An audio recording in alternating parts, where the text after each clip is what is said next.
niba ari umukristo yiyemeje gukurikira ijambo ry'Imana no kuvuga amategeko y'umwigisha wiwe, uwo nawe ni Yesu Kristo. Yesu Kristo rero ntiyaduhaye hitamwo, yaduhaye itegeko ko dutegerezwa kubabarira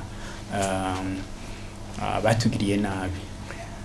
Aho ni bibiri. Ubwa mbere ni mu isengesho dusenga atubarira ngo Imana itubabarira aruko natwe twababariye. Ico ni cambere. No kuvuga rero yuko umukristo kuko azi neza yuko abeshejweho no kubabarirwa n'Imana, ni vyiza kwababarira.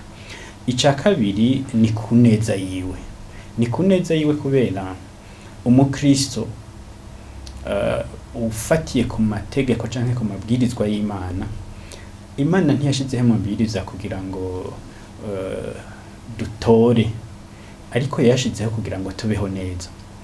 Ikivyerekana nuko udakurikije ivy'Imana ishaka, ingaruka mbi ziba kuri wowe ntiziba ku Mana. Imana yo ntihinduka.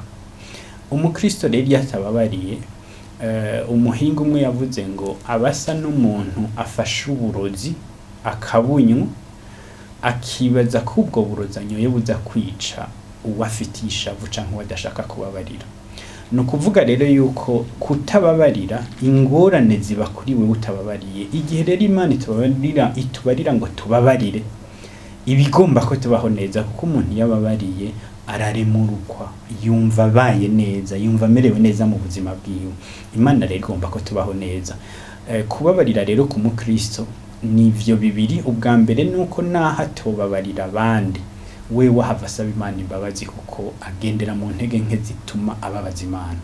Imana rero imubariye ko atababariye nawe atobabarirwa, urumva ico ni cambere co tuma ababarira. Ica kabiri nico cuko rero nawe kugira ngo aronke amahoro ni vyiza ko ababarira.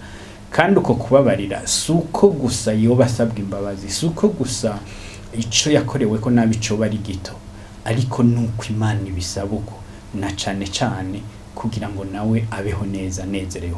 Mu majambo make rero umukristo atababarira ntaba ariko arigana Yesu, ntaba ariko arigana n'abiganye Yesu, aba yagiye mu mugwi w'abariko baragwanya Yesu, kuko iyo niyo ntambuko ya mbere y'ubukristo.